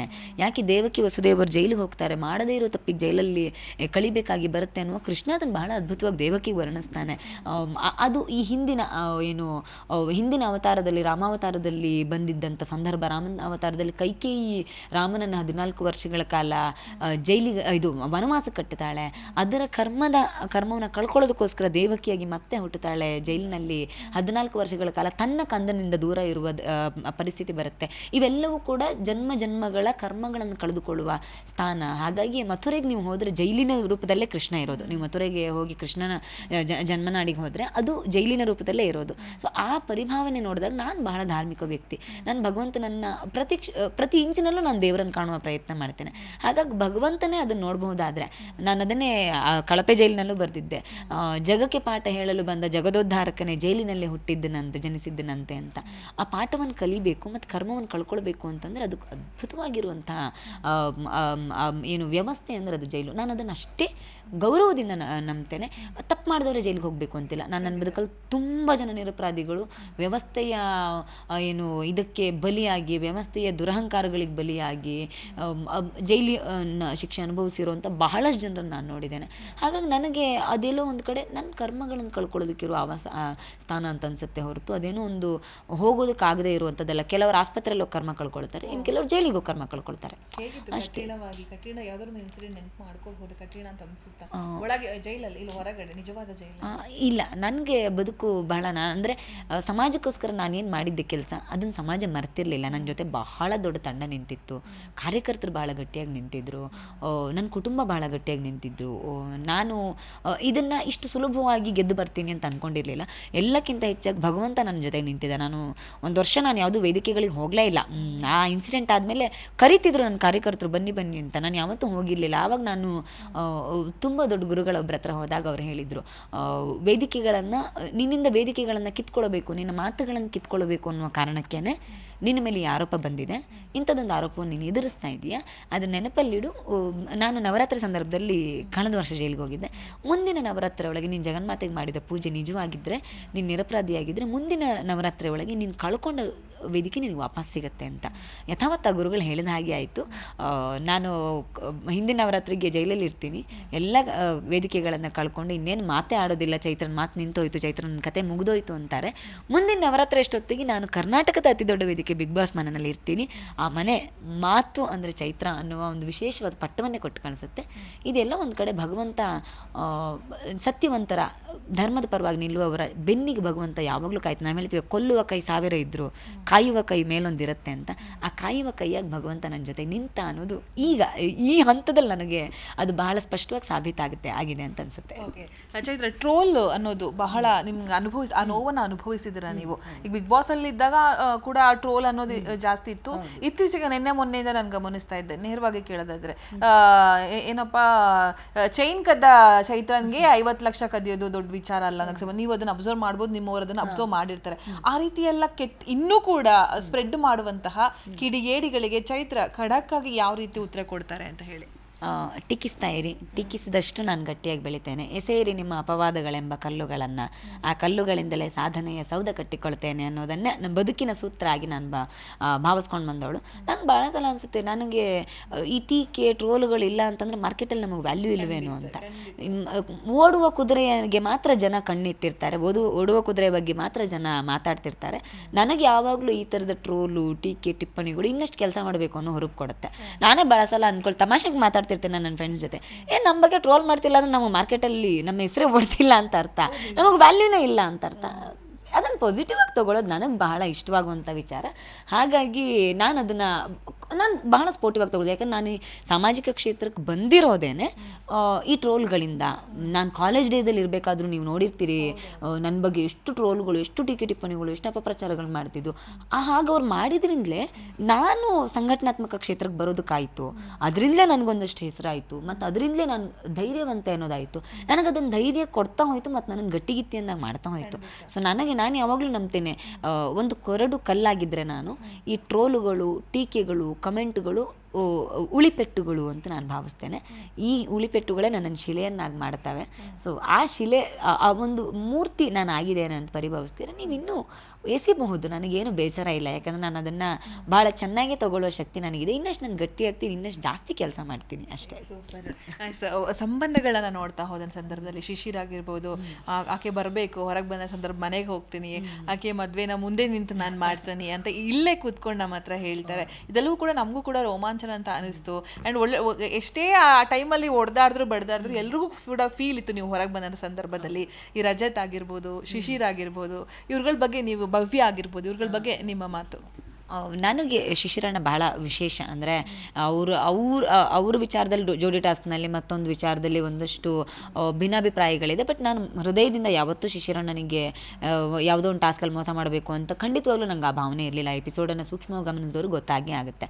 ಏನೋ ಶಿಶಿರಣ್ಣನಿಗೆ ಮೋಸ ಮಾಡಬೇಕು ಅನ್ನೋ ಉದ್ದೇಶಕ್ಕೆ ಇರಲಿಲ್ಲ, ಯೋಚನೆಯೇ ಮಾಡಿದೆ ತಗೊಂಡ ನಿರ್ಧಾರ ಅದಷ್ಟೇ ಆಗಿತ್ತು. ನಂಗೆ ಮನೆಯಲ್ಲಿ ತುಂಬ ಕ್ಲೋಸ್ ಇದ್ದಿದ್ದು ಶಿಶಿರಣ್ಣ ಮತ್ತು ತ್ರಿವಿಕ್ರಮಣ್ಣ. ತುಂಬ ಅಂದರೆ ನಿಜವಾಗ್ಲೂ ಅಣ್ಣಂದ್ರ ಥರ ನಿಂತವ್ರವರು ಅವರಿಬ್ಬರು. ಮತ್ತು ಶಿಶಿರಣ್ಣಕ್ಕೆ ಬಹಳ ವಿಶೇಷ. ನನಗೆ ನರಕದಿಂದಲೇ ಅವ್ರ ಜೊತೆಗಿದ್ವಿ, ಹಸಿವನ್ನು ಹಂಚಿಕೊಂಡು ಒಂದೇ ತಟ್ಟೆಲ್ಲಿ ತಿಂದಿದ್ದೇವೆ. ಏನಾಗುತ್ತೆ ಗೊತ್ತಾ, ಮನುಷ್ಯ ಹಸಿವಿನ ಜೊತೆಗೆ ನಿಂತಾಗಿದೆ ಅಲ್ಲ, ಒಂದು ಒಗ್ಗಟ್ಟು ಬೇರೆನೇ ಬರುತ್ತೆ. ಆ ನರಕದ ಹಸಿವು, ಆ ಹೋರಾಡಬೇಕು ಅನ್ನೋ ಕಿಚ್ಚು, ಆ ಭಾವ ಯಾವಾಗಲೂ ಜೀವಂತ. ನಂಗೆ ಗೊತ್ತಿಲ್ಲ, ತುಂಬ ಜನ ಹೇಳ್ತಾರೆ ಶಿಶಿರ್ ಹೊರಗಡೆ ಹೀಗಿಲ್ಲ, ತುಂಬ ಜೋರು ಹಾಗೀಗೆಲ್ಲ ಮಾತಾಡೋರು. ಬಟ್ ನನಗನ್ಸುತ್ತೆ ಜೀವನ ಪರ್ಯಂತ ಅವ್ರು ಯಾರ ಜೊತೆಗಾದ್ರೂ ಬಿಗ್ ಬಾಸ್ ಮನೆ ಒಳಗಡೆ ಹೇಗಿದ್ರು ಹಾಗೆ ಹೊರಗಡೆನೂ ಇರಬಹುದು ಅನ್ನೋದಾದ್ರೂ ನನ್ನ ಜೊತೆ ಖಂಡಿತವಾಗ್ಲೂ ಇರ್ತಾರೆ ಅನ್ನೋದೊಂದಿದೆ. ಮತ್ತು ಆ ಅಣ್ಣ ಅನ್ನೋ ಸ್ಥಾನ ಅವ್ರಿಗೆ ಯಾವಾಗಲೂ ಇರುತ್ತೆ. ನಾನು ಅದನ್ನು ವಿಶೇಷವಾಗಿ ಕೊಡ್ತೀನಿ. ಜೊತೆಗೆ ತ್ರಿವಿಕ್ರಮಣ್ಣ ಕೂಡ ಹಾಗೆ. ಭವ್ಯನೂ ತುಂಬ ಕ್ಲೋಸ್ ಇದ್ದರು. ರಜತ್ ಒಂದು ಫ್ರೆಂಡ್ಲಿ ನೇಚರ್ನಲ್ಲಿ ಕಿರಿಕಿರಿ ಮಾಡೋದು. ನಿಮ್ಮಿಬ್ಬರ ಇದು ನೋಡೋದೇ ಜಗಲ್ಬಂದಿ ನೋಡೋದು ನಮ್ಗೆ ಖುಷಿ. ಅವ್ರು ನಿಮ್ಗೆ ಟಾಂಟ್ ಕೊಡೋದು, ಅದಕ್ಕೆ ನಿಮ್ಮ ರಿಯಾಕ್ಷನ್ನು ಅವೆಲ್ಲ ಸಿಕ್ಕಾಪಟ್ಟೆ ವೈರಲ್ ಆಗಿದೆ. ಅದನ್ನೆಲ್ಲ ಆ ವಿಡಿಯೋ ನಾನು ಕೂಡ ಎಷ್ಟೋ ಸಲ ಎಂಜಾಯ್ ಮಾಡಿ ನೋಡಿದ್ದೀನಿ. ತುಂಬ ಫನ್ ಅನಿಸ್ತು. ಅವ್ರ ಜೊತೆಗಿನ ಒಡನಾಟದ ಬಗ್ಗೆ ಕಿರಿಕಿರಿ ಅನಿಸಿದ್ದಿಲ್ವಾ ಯಾವತ್ತು ಅಂತ? ತುಂಬ ಕಿರಿಕಿರಿ ಅನಿಸ್ತಿತ್ತು. ನಾನು ಅದಕ್ಕೆ ಮಾತಾಡ್ತಿರ್ಲಿಲ್ಲ. ಎಲ್ಲರೂ ಏನು ಅನ್ಕೊಳ್ತಿದ್ರು, ಚೈತ್ರ ಸೈಲೆಂಟ್ ಆಗಿದ್ದಾಳೆ, ಚೈತ್ರ ರಜತ್ಗೆ ಎದುರಿದ್ದಾಳೆ ಹಾಗೆ ಅಂತ. ಇಲ್ಲ, ನಾನೇನು ಅನ್ಕೊಂಡು ಈ ಮನುಷ್ಯಗೆ ನಾನು ಯಾಕೆ ಮೈಲೇಜ್ ಕೊಡಬೇಕು ಅನ್ನೋ ಥರ ಯೋಚನೆ ಮಾಡ್ತಿದ್ದೆ. ಈ ಮನುಷ್ಯ ಯಾಕೆ ಅವ್ರು ಯಾವಾಗಲೂ ನನ್ನ ಬೆನ್ನಿಂದ ಯಾಕಮ್ಮ ಬಿದ್ದಿದ್ಯಾ, ನನ್ನ ಬೆನ್ನಿಂದ ಯಾಕೆ ಬಿದ್ದಿದ್ಯಾ ಅಂತ ಅವ್ರು ಕೇಳೋರು. ಬಟ್ ಎಲ್ಲರಿಗೂ ಗೊತ್ತಾಗ್ತಿತ್ತು ಅವ್ರು ನನ್ನ ಬೆನ್ನಿಗೆ ಬಿದ್ದು ಬೇತಾಳದ ಥರ ಟಾರ್ಚರ್ ಕೊಡ್ತಿದ್ರು ಅಂತ. ಆದಷ್ಟು ಅವ್ರನ್ನ ಅವಾಯ್ಡ್ ಮಾಡೋ ಪ್ರಯತ್ನ ಮಾಡ್ತಿದ್ದೆ. ಮೊದಲು ಬಹಳ ಅವ್ರನ್ನ ದೂರ ಇಡಬೇಕು, ಇವ್ರಿಗೆ ಸೊಪ್ಪಾಕಬಾರ್ದು ಅನ್ನೋ ಥರನೇ ಇದ್ದೆ. ಆಮೇಲೆ ಅದು ಅಭ್ಯಾಸ ಆಗೋದಕ್ಕೆ ಶುರುವಾಯಿತು. ಮತ್ತು ಏನಾಗುತ್ತೆ, ಒಂದ್ಸಲ ಅವ್ರನ್ನ ನನ್ನ ತಳೆದಾಗ ಅವರೊಂದು ಕ್ಷಮೆ ಕೇಳ್ತಾರೆ ನನ್ನ ಹತ್ರ. ನಾನು ಮನೆಯಲ್ಲಿ ಅಕ್ಕ ತಂಗಿಯರ ಜೊತೆ ಹೆಂಗಿರ್ತೀನಿ ಅದೇ ಥರ ನೀನನ್ನು ತಳ್ಳಿದ್ದು, ಸೊ ಬೇರೆ ಯಾವ ಉದ್ದೇಶ ಇರಲಿಲ್ಲ ಅಂತ. ಒಬ್ಬ ವ್ಯಕ್ತಿ ಒಂದು ತುಂಬ ಒರಟಾಗಿ ಮಾತಾಡೋ ವ್ಯಕ್ತಿ ಒಳಗೂ ಅದೊಂದು ಭಾವ ಇದೆ. ಅಂದರೆ ಅವ್ರು ಯಾವಾಗಲೂ ನನ್ನ ಚೈತ್ರಕ್ಕ ಅಂತ ಕರೆದಿಲ್ಲ, ಅಕ್ಕ ತಂಗಿ ಅಂತ ಯಾವತ್ತಂದಿಲ್ಲ, ಬರೀ ಬಾಸು ಹಂಗೆ ಹಿಂಗೆ ಅಂತಲೇ ಏಕವಚನದಲ್ಲೇ ಕರ್ಕೊಂಡಿದ್ದವರು. ಬಟ್ ಅವ್ರ ಹೃದಯದೊಳಗೂ ನನಗೊಬ್ಬ ಅಕ್ಕನೋ ತಂಗಿನೋ ಅನ್ನೋ ಸ್ಥಾನ ಕೊಡಬೇಕು ಅನ್ನೋದಿದೆ ಅಲ್ಲ, ಸೊ ಅದಕ್ಕೆ ನಾನು ಬೆಲೆ ಕೊಡ್ತೇನೆ. ಅದ್ರ ನಂತರ ನಾನು ಸರಿ ಆಯಿತು ಅನ್ನೋ ಥರನೇ ನಾನು ಅದನ್ನು ತೊಗೊಂಡು ಹೋಗುವ ಸಹಜ ಮನಸ್ಥಿತಿಗೆ ಬರ್ತೀನಿ. ಹಾಗಾಗಿ ಅದೊಂದು ವಿಶೇಷ ನನಗೆ ಭಾಳ ಕುತೂಹಲ ಇದೆ. ಎಲ್ಲರೂ ಅದನ್ನು ಜುಗಲ್ಬಂದಿ ಅಂತಾರೆ, ಟಾಮ್ ಆ್ಯಂಡ್ ಜೆರಿ ಅಂತಾರೆ, ಅದು ಹೆಂಗಿದೆ ಅನ್ನೋದನ್ನು ನೋಡುವ ಕುತೂಹಲ ನಂಗೆ ತುಂಬ ಇದೆ. ಗೊತ್ತಿಲ್ಲ, ನಾನು ನಿರೀಕ್ಷೆ ಕೂಡ ಮಾಡಿಲ್ಲ. ಯಾವ್ದ್ಯಾವ್ದು ಹಾಕಿದ ನಮಗೆ ಗೊತ್ತಿಲ್ಲವಲ್ಲ. ಅವನಂತೆ ನನಗೆ ಗೊತ್ತೇ ಇಲ್ಲ. ನಾನು ಅವತ್ತು ಅದನ್ನು ಎಲ್ಲಿ ಸೀರಿಯಸ್ ಆಗಿ ತಗೊಂಡದ್ದು, ಇನ್ನೆಲ್ಲ ದೊಡ್ಡ ಜಗಳ ಆಗುತ್ತೋ ಬೇಡ ಹೋಗ್ಲಿ ಆಚೆ, ಯಾಕೆ ಸುಮ್ಮನೆ ಇವನ ಹತ್ರ ಕಿತ್ತಾಡೋದು ಅನ್ನೋ ಕಾರಣಕ್ಕೆ ಸುಮ್ಮನೆ ಇದ್ದೆ. ತುಂಬ ಆ ಥರ ಮಾಡೋರು ಅವ್ರು. ಯಪ್ಪ, ಪ್ರತಿ ಸೆಕೆಂಡ್ ನಂಗೆ ಟಾರ್ಚರ್ ಮಾಡ್ತಿದ್ರು. ನನಗೆ ಪ್ರತಿ ಸೆಕೆಂಡ್ ನಂಗೆ ಕಾಲು ಎಳೆಯೋ ಪ್ರಯತ್ನ ಮಾಡ್ತಿದ್ರು. ನಾನು ಅದನ್ನು ಖಂಡಿತ ಎಂಜಾಯ್ ಅಂತ ಮಾಡಲಿಲ್ಲ. ಭಾಳ ಕಿರಿಕಿರಿ ಆಗ್ತಿತ್ತು, ಅವಾಯ್ಡ್ ಮಾಡೋ ಪ್ರಯತ್ನ ತುಂಬ ಮಾಡ್ತಿದ್ದೆ. ಆಮೇಲೆ ಸಹಿಸ್ಕೊಂಡು ಹೋಗ್ತಿದ್ದೆ. ನಮಗಂತೂ ಗೊತ್ತಿಲ್ಲಪ್ಪ. ನಾವು ಚೈತ್ರ ಕುಂದಾಪುರ ಅವ್ರಿಗೆ ಮದುವೆ ಫಿಕ್ಸ್ ಆಗಿರೋ ಮ್ಯಾಟರ್ ನಮ್ಗೆ ಗೊತ್ತಿಲ್ಲ. ಬಟ್ ನೀವೆಲ್ಲ ಅನೌನ್ಸ್ ಮಾಡ್ಕೋತೀರಾ, ಚೈತ್ರ ಕುಂದಾಪುರ ಅವರ ಮನಸ್ಸನ್ನ ಕದ್ದಂತ ಆ ಕುವರ, ಆ ಅದೃಷ್ಟವಂತ ಯಾರು ಅನ್ನೋದು ಬಹುದೊಡ್ಡ ಪ್ರಶ್ನೆ ನಮ್ಗೆ ಇದೆ. ಯಾರು ಅಂತ ಹೇಳಬಹುದಾ ಅಂತ ಹೇಳಿ. ಇಲ್ಲ, ನಾನು ಅಂದರೆ ಮದುವೆ ಆಗಬೇಕು, ಅದು ಯಾವತ್ತಿಗಾದರೂ ಆಗೇ ಆಗುತ್ತೆ ಅನ್ನೋ ಪರಿಕಲ್ಪನೆಯಲ್ಲಿ ಹೇಳಿದ್ದು. ಈ ಹಿಂದೆನೇ ಆಗಬೇಕಾಗಿತ್ತು. ಮನೆಯವರ ನಿರ್ಧಾರಗಳು ಬಹಳ ಮುಖ್ಯ ಆಗುತ್ತೆ ಅದಕ್ಕೆ. ಸೊ ಆ ನಿರ್ಧಾರ ಮಾತುಕತೆಗಳೆಲ್ಲ ಆದಮೇಲೆ ಆದಷ್ಟು ಬೇಗ ಆಗಬಹುದು. ಹಾಗೆಲ್ಲ ಏನಿಲ್ಲ. ಅಯ್ಯೋ ಅಲ್ಲ ಇಲ್ಲ, ಅಂದರೆ ಮನೆಯವರ ನಿರ್ಧಾರವೇ ಅಂತಿಮ ಆಗುತ್ತೆ. ಮನೆಯವರೇನು ನಿರ್ಧಾರ ಮಾಡ್ತಾರೆ. ವಿಶೇಷವಾಗಿ ನನ್ನ ಅಮ್ಮನಿಗೆ ಮಗನಾಗಿ ನಿಲ್ಲುವಂಥ ವ್ಯಕ್ತಿ ಯಾವತ್ತಿಗೂ ಬೇಕು. ನಾನು ಮದುವೆ ಆದರೂ ನಿಮಗೆಲ್ಲ ಗೊತ್ತು ನಾನು ಹೇಗಿದ್ದೆ ಕಾಲೇಜ್ ದಿನಗಳಲ್ಲಿ ಅಂತ. ಸೊ ಏನಾದರೂ ಅದು ಅಮ್ಮನ ಖುಷಿಗೋಸ್ಕರ ಮನೆಗೊಬ್ಬ ಮಗನಾಗಿ ನಿಲ್ಲುವಂಥ ವ್ಯಕ್ತಿ ಬೇಕು. ಆ ವಿಚಾರದಲ್ಲಿ ನಮ್ಮಮ್ಮ ಏನು ನಿರ್ಧಾರ ತಗೊಳ್ತಾರೆ ಅದಕ್ಕೆ ನಾನು ಯಾವಾಗಲೂ ಬದ್ಧಲಾಗಿರ್ತೇನೆ. ಅವ್ರಿಗದು ಆಸೆ ಇದೆ ಖಂಡಿತವಾಗ್ಲೂ, ಯಾವಾಗಾದರೂ ಆಗಲೇಬೇಕು, ಇನ್ನು ಆಗಬೇಕು, ಸರಿಯಾದ ಸಮಯ ಬಂದಿದೆ ಅನ್ನೋದು ಅವ್ರಿಗೂ ಯೋಚನೆನಲ್ಲಿದೆ. ಅದಕ್ಕೆ ತಕ್ಕಾಗಿ ನಡೆಯುತ್ತೆ ಅಂತ ಅಂದ್ಕೊಳ್ತೇನೆ. ನಾವು ಎಷ್ಟೇ ಹೊಡೆದಾಡಿರ್ಬೋದು ಚೈತ್ರ, ಏನೇ ಆಗಿರ್ಬೋದು, ಇವಾಗ ನಾವು ಕಾಲೇಜ್ ಡೇಸಲ್ಲೂ ಹಿಂಗೆ ಕಿರಿಕಲ್ ಮಾಡ್ಕೋತಿದ್ವಿ. ನೀವು ಬಿಗ್ ಬಾಸ್ ಮನೇಲಿ ಹೆಂಗಿದ್ವಿ ಹಂಗೆ ನಾವುಗಳು ಜಗಳ ಆಡ್ತಿದ್ವಿ. ಇಲ್ಲಿ 105 ದಿನ ಜಗಳಾಡ್ರಿ, ನಾವಲ್ಲಿ 2 ವರ್ಷ ಜಗಳಾಡಿದ್ದೀವಿ. ಚೈತ್ರ, ನಮಗೆ ನೀವು ಒಂದು ಕಷ್ಟ ದಿನಗಳ ಬಗ್ಗೆ ಹೇಳ್ತೀರಾ? ನಮ್ಗೆ ಯಾರಿಗೂ ಗೊತ್ತಿಲ್ಲ, ನಮ್ಗೆ ಒಂಚೂರು ಸುಳಿವೇ ಇಲ್ಲದ ರೀತಿ ನೀವು ಇರ್ತಾ ಇದ್ರಿ. ನಾನು ಎಲ್ಲೋ ಇದ್ದೆ, ಎಲ್ಲೋ ಅವ್ರಿಗೆಲ್ಲ ಹೆಲ್ಪ್ ಮಾಡಿಕೊಟ್ಟು ಬರ್ತಾ ಇದ್ದೆ, ಆಮೇಲೆ ನನಗೆ ಹಾಸ್ಟೆಲಲ್ಲಿ ಅವಕಾಶ ಸಿಕ್ತು ಅನ್ನೋದು. ಆ ದಿನಗಳನ್ನ ನಿಮಗೆ ಯಾಕೆ ಯಾರ ಹತ್ರನೂ ಶೇರ್ ಮಾಡಬೇಕು ಅಂತ ಅನಿಸ್ಲಿಲ್ಲ? ನೀವು ಬರ್ತಾ ಇದ್ದ ರೀತಿ, ನೀವು ಇರ್ತಾ ಇದ್ದ ರೀತಿ ಕಾಲೇಜ್ ಡೇಸ್ನಲ್ಲಿ ನಮಗೆಲ್ಲ ಒಂಥರ ಅನಿಸ್ತಿತ್ತು, ಏನಪ್ಪ ಹಿಂಗೆ ಬರ್ತಾರೆ, ಏನಿದೆ ಇವ್ರ ಕತೆ, ಅರ್ಥವೇ ಆಗ್ತಿಲ್ಲ, ನಿಗೂಢ ಅನಿಸ್ತಾ ಇತ್ತು. ಆ ನಿಗೂಢತೆಗೆ ಉತ್ತರವನ್ನು ನೀವು ದೊಡ್ಡ ವೇದಿಕೆಯಲ್ಲಿ ಕೊಟ್ರಿ. ಆ ಕಷ್ಟ ದಿನಗಳ ಬಗ್ಗೆ ಹೇಳೋದಾದ್ರೆ ಚೈತ್ರ, ಈಗ ಅದು ಟೆಲಿಕಾಸ್ಟ್ ಆಗಿದೆ ಎಲ್ಲೋ ಗೊತ್ತಿಲ್ಲ, ಬಹುಶಃ ನಾನು ಕನ್ಫೆಷನ್ ರೂಮಲ್ಲಿ ಹೇಳ್ಕೊಂಡಿದ್ದು ಟೆಲಿಕಾಸ್ಟ್ ಆಗಿದೆ ಅನ್ಸುತ್ತೆ. ಗೊತ್ತಿತ್ತು ನಿಮಗೂ ಕೂಡ. ನಮ್ಗೊಬ್ರು ಸೀನಿಯರ್ ಇದ್ರು, ಶ್ರವಣ್ ಕುಮಾರ್ ನಾಳ ಅಂತ, ಈಗ ಜರ್ನಲಿಸ್ಟ್ ಕೂಡ ಆಗಿದ್ದಾರೆ. ಶ್ರವಣಣ್ಣಂಗೂ ಗೊತ್ತಿತ್ತು ಅದು. ಅವ್ರು ಯಾವಾಗಲೂ ನನಗೆ ಆ ಕಾಲೇಜ್ ಡೇಸಲ್ಲಿ ತುಂಬಾ, ನಾನು ಅವರನ್ನು ಈ ಕ್ಷಣಕ್ಕೂ ನೆನಪು ಮಾಡ್ಕೋತೀನಿ. ಗೊತ್ತಿರ್ಬೋದು ನಿಮ್ಗೊಂದ್ಸಲ ಅವ್ರ ಫ್ರೆಂಡ್ ಮನೆಯಲ್ಲೇ ನನಗೆ ವ್ಯವಸ್ಥೆ ಮಾಡಿದ್ರು. ದಿಢೀರ್ ಅಂತ ನಾನು ಕೆಲಸ ಕಳ್ಕೊತೀನಿ, ಆಮೇಲೆ ಅವ್ರದ್ದೊಬ್ಬರು ಫ್ರೆಂಡ್ ಮನೆಯಲ್ಲಿ ವ್ಯವಸ್ಥೆ ಮಾಡ್ತಾರೆ. ಅದ್ರ ನಂತರ ಮತ್ತೆ ಹಾಸ್ಟೆಲು, ಅಲ್ಲಿದ್ದ ಪ್ರೊಫೆಸರ್ಸ್ಗಳು ಹೆಲ್ಪ್ ಮಾಡ್ತಾರೆ. ಸೊ ಸುಮಾರು ಗೊತ್ತಿತ್ತು. ಕ್ಲಾಸಲ್ಲಿ ಸ್ವಲ್ಪ ಗೊತ್ತಿತ್ತು, ಅವಳು ಪಾರ್ಟ್ ಟೈಮ್ ಜಾಬ್ ಹೋಗ್ತಾಳೆ ಮಾಡ್ತಾಳೆ ಅನ್ನೋದೆಲ್ಲ ಗೊತ್ತಿತ್ತು. ಆದರೆ ಆದಷ್ಟು ಮುಚ್ಚಿಟ್ಕೊಳ್ತಿದ್ದೆ. ಅಂದರೆ ನನಗೆ ಯಾವತ್ತೂ ನನ್ನ ಕಷ್ಟಗಳನ್ನು ಸಂಕಷ್ಟಗಳನ್ನು ಹೇಳ್ಕೊಂಡು ಅದರಿಂದ ಏನೇನೋ ಪಡ್ಕೊಳ್ಬೇಕು ಅನ್ನೋ ಉದ್ದೇಶ ಇರಲಿಲ್ಲ. ಮತ್ತು ನಿಮಗೆಲ್ಲ ಗೊತ್ತು, ನಾನು ಕಾಲೇಜಲ್ಲಿ ಎಷ್ಟು ಜೋರಿದ್ದೆ, ರ್ಯಾಶು, ಅದನ್ನೇ ಮೇಂಟೈನ್ ಮಾಡ್ತಿದ್ದೆ. ಕಾಂಪಿಟೇಷನ್ಸ್ ಅಂತ ಬಂದಾಗ ಚೈತ್ರ ಅಂತ ಹೆಸರು ಬರೋದು, ಸ್ಟಡೀಸ್ ಒಂದು ಬಂದಾಗ ಚೈತ್ರ ಇದು ಮಾಡ್ತಿದ್ಲು, ಅದೆಲ್ಲವೂ ಇತ್ತು. ಸೊ ಆ ಹೆಸರಿನ ನಡುವೆ ನನಗೆ ಇದೆಲ್ಲೋ ಒಂದು ಸಿಂಪತಿ ಕಾರ್ಡ್ ನಂಗೆ ಅವಶ್ಯಕತೆ ಇರಲಿಲ್ಲ. ಅದನ್ನು ನಾನು ಬಹಳ ಛಲದಿಂದ ಬಹಳ ಹೆಮ್ಮೆಯಿಂದ ತೊಗೊಳ್ಬೇಕು ಆ ದಿನಗಳನ್ನು ಅಂತಲೇ ನಾನು ಅಂದ್ಕೊಳ್ತಿದ್ದೆ. ಹಾಗಾಗಿ ನನಗೆ ಇದನ್ನು ನಾನು ಹೇಳ್ಕೊಳ್ಳೋದ್ರಿಂದ ಏನು ಉಪಯೋಗ ಇಲ್ಲ ಅನ್ನೋ ಥರನೇ ಇತ್ತು. ಹಾಗಾಗಿ ನಾನು ಹೇಳ್ಕೊಳ್ತಿರ್ಲಿಲ್ಲ. ಬಹುಶಃ ಅದು ಈ ವೇದಿಕೆಯಲ್ಲಿ ಹೊರಗಡೆ ಬಂತು. ಅಂದರೆ ಅದು ಯಾವುದನ್ನು ಯಾವತ್ತೂ ಹೇಳ್ಕೊಳ್ಳದೆ ಇರೋವಂಥ ಒಂದು ಘಟನೆನ ಹೇಳ್ಕೊಳ್ಬೇಕಾದ ಒಂದು ಟಾಸ್ಕ್ ಕೊಡ್ತಾರೆ ಬಿಗ್ ಬಾಸ್. ಬಹುಶಃ ಅದು ಅಮ್ಮಂಗೂ ಗೊತ್ತಿರಲಿಲ್ಲ. ಅಷ್ಟು ವರ್ಷಗಳ ಕಾಲ ನಾನು ಬೇರೆ ಯಾರ್ದೋ ಮನೆಯಲ್ಲಿ ಕೆಲಸ ಮಾಡ್ತಿದ್ದಿದ್ದು ಅದೆಲ್ಲ ಗೊತ್ತಿರಲಿಲ್ಲ. ಸೊ ಅದು ಗೊತ್ತಾಗಿದೆ. ಅಂದರೆ ತುಂಬ ಜನ ನಮ್ಮ ಕ್ಲಾಸ್ಮೇಟ್ಸ್ಗೆಲ್ಲ ಈಗ ಗೊತ್ತಾಗಿರ್ಬೋದು ಅನ್ಸುತ್ತೆ ಅಲ್ವಾ. ನಾನು ಆ ಟೈಮಲ್ಲಿ ಹೇಳ್ತಿದ್ದೆ, ನಿಮ್ಗೆ ನೆನಪಿರ್ಬೋದು, ಲಗೇಜ್ ಬ್ಯಾಗ್ನೆಲ್ಲ ಕ್ಲಾಸ್ ರೂಮಲ್ಲಿ ಹಿಂದ್ಗಡೆ ಬೆಂಚಲ್ಲಿ ತಂದಿಡ್ತಿದ್ದೆ ನಾನು. ಸೊ ಅದು ಎಲ್ಲೋ ಹೇಳ್ಕೊಳೋಕ್ಕಾಗದೇ ಇರೋಂಥದ್ದು. ಬಟ್ ನಮಗೆ ಕೆಲವು ಫ್ರೆಂಡ್ಸ್ ಇದ್ರಲ್ಲ, ಅವರೊಂದು 2-3 ಜನರು ಗೊತ್ತಿತ್ತು, ಅವ್ರಿಗೆ ಮಾತ್ರ ಗೊತ್ತಿದ್ದು, ಬಿಟ್ಟು ಬೇರೆ ಯಾರಿಗೂ ನಾನು ಹಂಚ್ಕೊಳ್ತಿರ್ಲಿಲ್ಲ. ಬದುಕು ಹೀಗೆ ಅಂತ. ನಾನು ಯಾವಾಗಲೂ ಗೆದ್ದ ಮೇಲೆ ನಾನು ಒಂದು ಲೈನ್ ಬರಿತೀನಿ ಬಿಗ್ ಬಾಸ್ ಮನೆಯಲ್ಲಿ. ಕಳಪೆಗೆ ಹೋದಾಗ ಮೊದಲನೇ ಸಲ ಒಂದು ಹಾಡು ಬರೆದಿದ್ದೆ, ಅದು ಟೆಲಿಕಾಸ್ಟ್ ಆಗಿದೆಯಲ್ಲೋ ಗೊತ್ತಿಲ್ಲ, ಕಳಪೆಯಲ್ಲಿದ್ದಾಗ ಬರೆದಿದ್ದ ಹಾಡು. ಅದರಲ್ಲಿ ನಾನು ಯಾವಾಗಲೂ ಹೇಳ್ತೀನಿ, ಸೋಲಿನಲ್ಲಿ ಅಳಬೇಡಿ, ಗೆದ್ದ ಮೇಲೆ ಅಳುವ ಕಣ್ಣೀರಿಗೆ ಬಹಳ ಬೆಲೆ ಇದೆ ಈ ಜಗತ್ತಿನಲ್ಲಿ, ಸೋತಾಗ ಬರುವ ಕಣ್ಣೀರಿಗೆ ಬೆಲೆ ಇಲ್ಲ ಅಂತ ಬರೆದಿದ್ದೆ. ಸೊ ನಾನು ಅದನ್ನು ಜೀವನದಲ್ಲಿ ಯಾವಾಗಲೂ ನಂಬ್ತೇನೆ. ನಿಮ್ಮ ಯಾವುದೇ ಸಂಕಷ್ಟ ಇದ್ದರೂ ಗೆದ್ದ ಮೇಲೆ ಹೇಳಿ ಅದಕ್ಕೆ ಬೆಲೆ ಇರುತ್ತೆ, ಸೋತಾಗ ಹೇಳೋದು ಜನ ಆಡ್ಕೊಳ್ತಾರೆ ಅಂತ. ನನಗೆಲ್ಲ ಒಂದು ಕ್ಷಣ ಅದು ಗೆದ್ದಿದ್ದೀನಿ ಅನ್ನೋ ಭಾವ ಇತ್ತು ಆ ಮನೆಯಲ್ಲಿ. ಸೊ ಹಾಗಾಗಿ ಅದನ್ನು ಹಂಚ್ಕೊಂಡೆ. ಓಕೆ ಚೈತ್ರ, ಇವಾಗ ನಿಮಗೆ ಬಿಗ್ ಬಾಸ್ ಮನೇಲಿ ಯಾರು ತುಂಬ ಫೇಕಾಗಿ ಆಡ್ತಾ ಇದ್ದಾರೆ, ಯಾರು ನಾಟಕ ಅಂತ ಅನಿಸ್ತಾ ಇದ್ದಾರೆ, ಆ್ಯಂಡ್ ಯಾರು ಗೆಲ್ತಾರೆ, ಯಾರು ಗೆಲ್ಲಬೇಕು ಅನ್ನೋದಕ್ಕೆ ಉತ್ತರ ನಮ್ಗೆ ಸಿಕ್ಕಿದೆ. ಆದರೂ ಕೂಡ ಹೆಚ್ಚು ಹನುಮಂತು ಗೆದ್ದು ಬೀಗಬಹುದು ಅನ್ನೋ ಥರ ಒಂದು ಚರ್ಚೆಗಳು ಆಗ್ತಾ ಇದೆ. ನೀವು ಒಳಗಿದ್ದು ಹೊರಗೆ ಬಂದವರು ಏನು ಹೇಳೋದಕ್ಕೆ ಇಷ್ಟಪಡ್ತೀರಾ? ನಾನು ಅಂದ್ಕೊಳ್ತೀನಿ, ಹನುಮಂತಣ್ಣ ಆಟವನ್ನು ಏನೋ ಇದನ್ನು ಗೆಲ್ಲೇಬೇಕು ಅನ್ನೋ ಜಿದ್ದಿಗೆ ಬಿದ್ದು ಆಡ್ತಾ ಇರುವ ವ್ಯಕ್ತಿ ಖಂಡಿತ ಅಲ್ಲ. ಬಂದರೆ ಬಂತು, ಹೋದರೆ ಹೋಯ್ತು ಅನ್ನೋ ಥರ, ಬಾರಕ ಬಂದರೆ ಬಂತು, ಇಲ್ಲಾಂದ್ರೆ ಹೋಯ್ತು ಅಷ್ಟೇ, ಏನದ್ರಲ್ಲಿ ಏನಿದೆ ಅನ್ನೋ ಥರ ಸಹಜವಾಗಿ ತೊಗೊಂಡಿರುವಂಥ ವ್ಯಕ್ತಿ ಹನುಮಂತಣ್ಣ. ಆಟ ತುಂಬ ಚೆನ್ನಾಗಿ ಆಡ್ತಿದ್ದಾರೆ. ಅದ್ರ ಬಗ್ಗೆ ತುಂಬ ಗಂಭೀರವಾಗಿ ಗೆಲ್ಲಬೇಕು, ಗೆದ್ದಿಲ್ಲ ಅಂದ್ರೆ ಆಗಲ್ಲ ಅನ್ನೋ ಥರದ್ದೆಲ್ಲ ಮನಸ್ಥಿತಿಯ ಹುಡುಗ ಖಂಡಿತ ಅಲ್ವೇ ಅಲ್ಲ, ತುಂಬ ಸಹಜವಾಗಿ ತೊಗೊಳ್ತಾರೆ. ಹಾಗಾಗಿ ನನಗೆ ಹನುಮಂತಣ್ಣ ಮತ್ತು ತ್ರಿವಿಕ್ರಮಣ್ಣ ಇಬ್ಬರು ಟಾಪ್ 2ನಲ್ಲಿ ಬರಬಹುದು ಅನಿಸುತ್ತೆ. ಬರಬೇಕು ಅಂತಲೂ ನನಗೆ ಬಹಳ ಬಯಕೆ ಇದೆ. ಗೆಲುವು ಅನ್ನೋ ವಿಚಾರ ಬಂದಾಗ ಪ್ರಾಮಾಣಿಕವಾಗಿ ತ್ರಿವಿಕ್ರಮಣ್ಣನಿಗೆ ಆ ಗೆಲುವು ಸಿಗಬೇಕು ಅಂತ ನಾನು ಸದಾ ಪ್ರಾರ್ಥನೆ ಮಾಡ್ತೀನಿ. ಯಾಕಂದರೆ ಅವ್ರಿಗೆ ಆ ಗೆಲುವಿನ ಅವಶ್ಯಕತೆ ಇದೆ. ಮತ್ತು ಅದಕ್ಕೋಸ್ಕರ ಅವರು ಬದುಕಿನ ಬಹುದೊಡ್ಡ ಅವಕಾಶಗಳನ್ನು ತ್ಯಾಗ ಮಾಡಿದ್ದಾರೆ. ಬಿಗ್ ಬಾಸ್ಗೋಸ್ಕರ ಅವರು ಹಾಕಿರೋ ಪರಿಶ್ರಮ ಇದೆಯಲ್ಲ, ಅದು ಬಹಳ ದೊಡ್ಡದು. ಅದು ಯಾರಿಗೂ ಗೊತ್ತಿಲ್ಲ. ನನಗೂ ತ್ರಿವಿಕ್ರಮಣ್ಣನಿಗೂ ತುಂಬ ಕ್ಲೋಸ್ ಕಾಂಟ್ಯಾಕ್ಟ್ ಇದ್ದಿದ್ದೀನಿ. ಅವರು ನಾನು ತುಂಬ ಹಂಚ್ಕೊಳ್ತಿದ್ದೆ. ಇಡೀ ಮನೆಯಲ್ಲಿ ನಾನು ಅತಿ ಹೆಚ್ಚು ಕ್ಲೋಸ್ ಇದ್ದೆ ತ್ರಿವಿಕ್ರಮಣ್ಣನ ಜೊತೆಗೆ.